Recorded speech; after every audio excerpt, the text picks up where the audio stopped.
एक छोटे से गांव कंचनपुर में एक पुराना हवेली नुमा मकान था जिसे लोग हीरा कुंज कहते थे।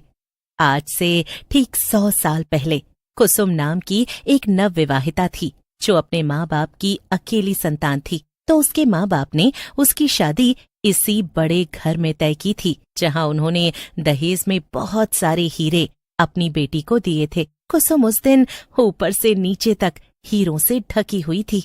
आज तो मेरी शादी है, मैं वहाँ कैसे रहूंगी? वहाँ के लोग कैसे होंगे? क्या वो लोग मुझे पसंद करेंगे? कुसुम खुद से ही बातें कर रही थी कि तभी उसकी माँ वहाँ आ जाती है।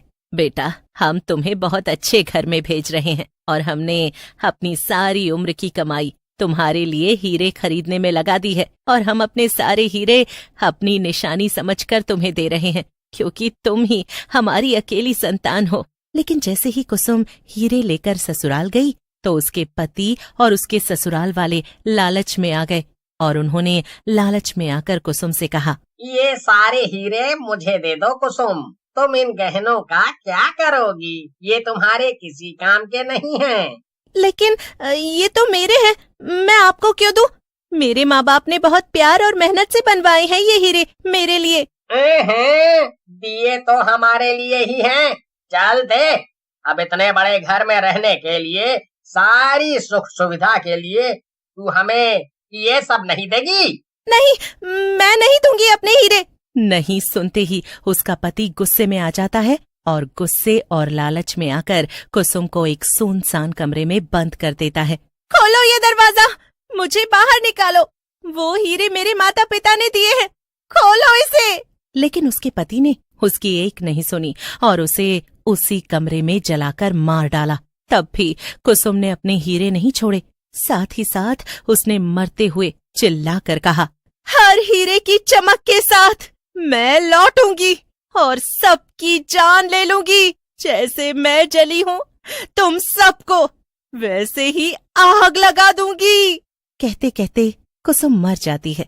गांव वाले कहते हैं कि वहां आज भी एक हीरे पहनने वाली चुड़ैल रहती है जो हर पूर्णिमा की रात किसी की जान लेने निकलती है।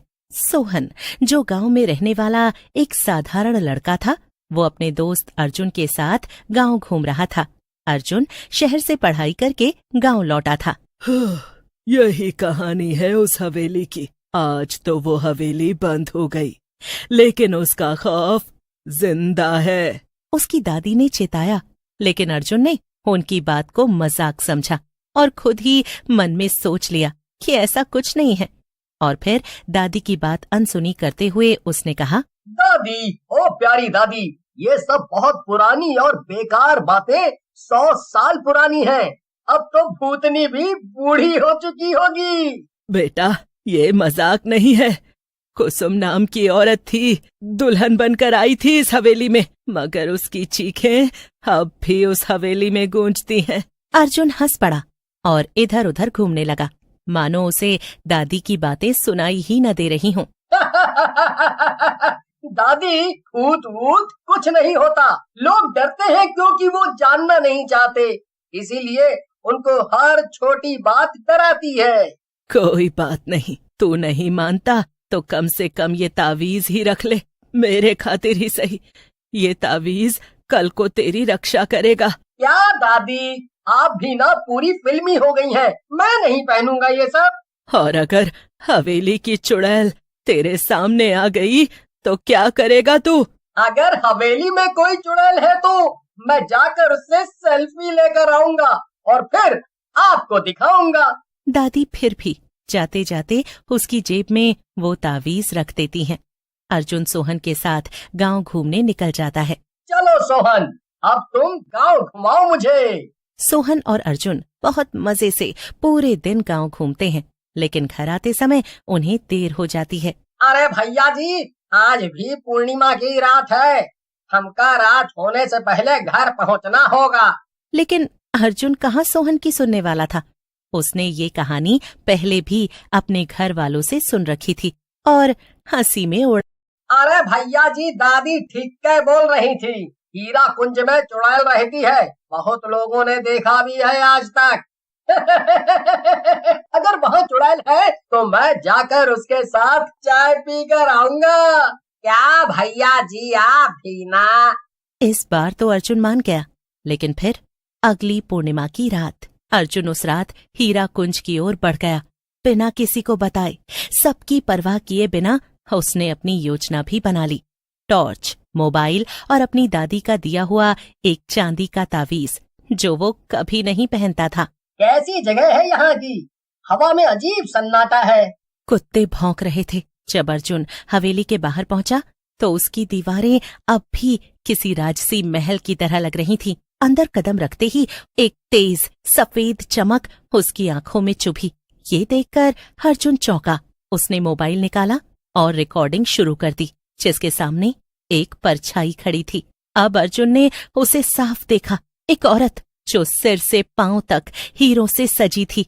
उसकी आंखें लाल थीं। उसे हल्की सी हंसी सुनाई दी, जिसे सुनकर वो ठिठक गया। तू आया है मेरे पास? उसकी आवाज में जैसे 100 औरतों की चीखें गूंज रही थीं। हर कदम पर घुंघरुओं जैसी हल्की खनक और हीरों की चमक अर्जुन की आंखों में चुभ रही थी। अब अर्जुन कांप गया। उसने ऐसा मंजर पहले कभी नहीं देखा था। तू कौन है? मैं तो तेरी दुल्हन हूँ। तभी तो तू आया है यहाँ। आखिर आ ही गया।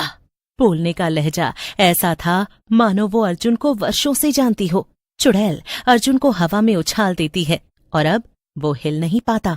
तुम लोगों को क्या लगता है हर बार मेरे साथ ऐसा कर लोगे तुम?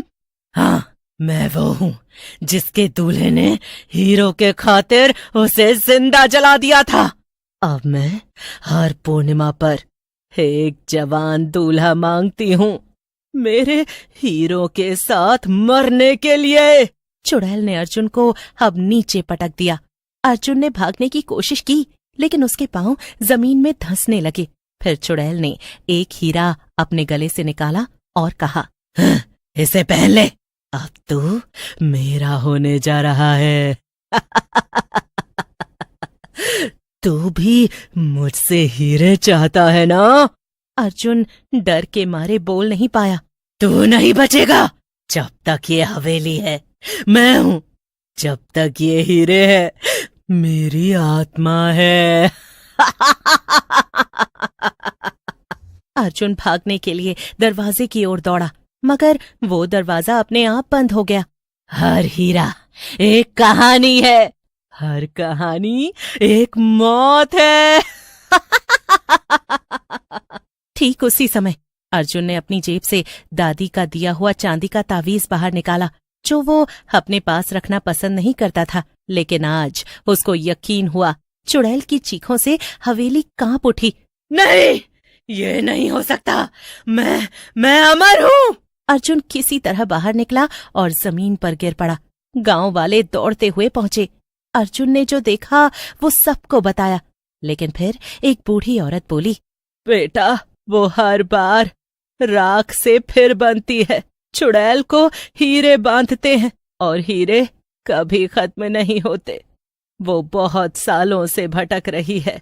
दादी ने अर्जुन को गले से लगा लिया। अर्जुन रोने लगा। कोई बात नहीं बच्चा, चलो घर चलते हैं, तुझे बढ़िया चाय पिलाऊंगी।